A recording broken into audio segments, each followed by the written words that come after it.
The Baltimore Ravens are coming out of their bye week and have a tough, brutal stretch to finish the season before they go into the postseason. Marcus Williams is back. Geno Stone is one of the league leaders in interceptions. How much should they be playing each? Let's talk about it.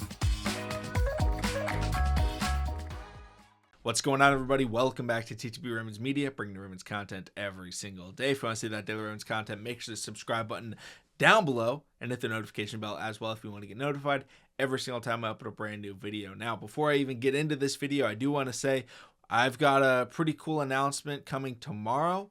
So that should be a lot of fun. We're going to see how it goes. Myself and my friend Mike, who is the Seahawks fan who was on the show, we're working on something right now. I'll let you guys know what it is tomorrow, but it should be a lot of fun, so make sure to stay tuned for that. But I brought it up yesterday. This was going to be today's video, and somebody even asked in the comment section down below, Demur Zach said, would you rather us keep Geno or Marcus? So I figure that's a good initial question for me, just to kind of compare and contrast the two players, and then I'll get into how I think the defense should play their three safeties, essentially. But first off, let's talk about Marcus Williams. Obviously, Marcus Williams is the veteran. He's a rangy safety that has ball skills, and we're paying a lot of money to. And then Geno Stone is a ball hawk. Geno Stone is somebody that is going to attack the football and try and get interceptions and force turnovers. Geno Stone is not a player you necessarily want playing close to the line of scrimmage. You would typically rather have him in single high or outside coverage. You don't want to see him underneath covering the flats because he's not necessarily a great tackler. I think Marcus Williams is a better tackler. Marcus Williams by no means is elite at tackling. If you want to look at an elite tackling safety, Kyle Hamilton. Kyle Hamilton's clearly the guy of anyone. Okay, if you're going to play someone close to the line of scrimmage, you play Kyle Hamilton. But they're kind of negatives. Geno Stone, he's a little bit newer. He's not amazing in coverage. He does let up a little bit of plays. He doesn't have great pursuit angles. However, just great instincts. His mind is just always running. How can I get that next interception? That's exactly who he was at Iowa. When the Ravens drafted him, we were really excited about it. I believe Daniel Jeremiah, after the draft, said that Geno Stone was the steal of the draft. And he also said that James Prochet in that draft class as well was the best wide receiver that fell. So how right was Daniel Jeremiah? Maybe he split it 50-50. I don't know. But so that's what Geno Stone brings you. You know, playing him next to Kyle Hamilton, he was able to dominate because Kyle Hamilton, you could throw him next to the line of scrimmage, and Geno Stone sat in single high, and on bad passes or just routes coming across the middle, Geno Stone was either able to step into it or get underneath the football and get interceptions and make big plays for the Ravens defense. I think his best interception of the year came against the Cincinnati Bengals in the red zone, where there was the post across the middle right at the end zone, basically at the 0-yard line, essentially. Geno Stone jumps in front of it, catches it, didn't return it for a touchdown. There's a lot of controversy on that, but huge play from him.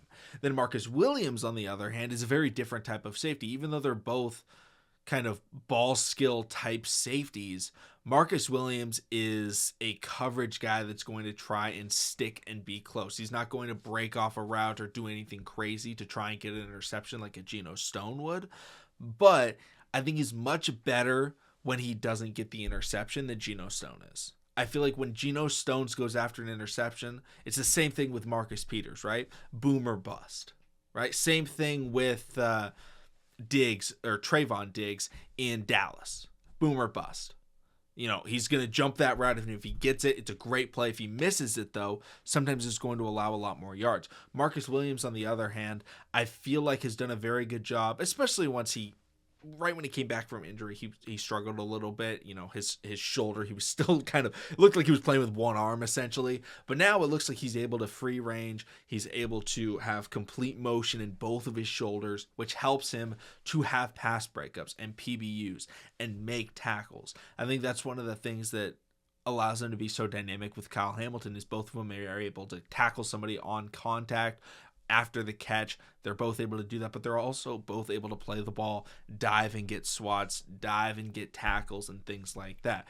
There's a lot of plays this year and last year of Marcus Williams being across the middle, someone throws at him, and he's able to dive and swat the ball away. And that's vastly critical, especially when you put him underneath and he's guarding a tight end or he's guarding a slot wide receiver on a 3rd and 6 play. where even, yes, if you can get the tackle right away, that's good, but you need to make sure they don't catch that football. You don't need a pick. You don't need to, tackle him right after he gets you. You need to keep him from catching it. And Marcus Williams has shown the last couple of weeks, he's done a great job at doing that. And that's where he's really good. Now, I think Marcus Williams is a little bit overpaid as it stands right now due to the couple of injuries that he's had. He hasn't lived up to his contract value, but I'm not in the camp that believes that we overpaid him or believes that we should go with Geno Stone instead. Because in my opinion, Marcus Williams is better than Geno Stone. However, that is not for me to say Geno Stone should ride the bench. Mike McDonald loves the three safety defenses. It's a great way to play nickel. A nickel defense, which is a typical defense, is going to have 4-3-2-2.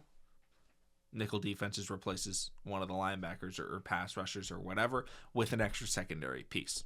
And typically, Kyle Hamilton, when we're in nickel, will slide down into the cornerback spot at the nickel corner spot, or he'll play in the slot, or he'll play underneath, and it'll allow, or maybe he'll even play over the middle next to Roquan and Patrick Queen. And it allows Marcus Williams and Geno Stone to, roam. I love having Geno Stone out there because I think quarterbacks are now getting to the point where they don't necessarily want to just throw it up when Geno Stone's around, because Geno can make plays. I think Geno Stone should be out there as much as possible, but not as much as Marcus Williams. If we're in a situation where we have Kyle Hamilton down and we're trying to play two safeties up top, that's when you put in Geno Stone. But I don't think I'm in the camp that wants to just force him out there in situations that it doesn't make sense to have him. If they're in a running situation, I don't think you should have Geno Stone out there.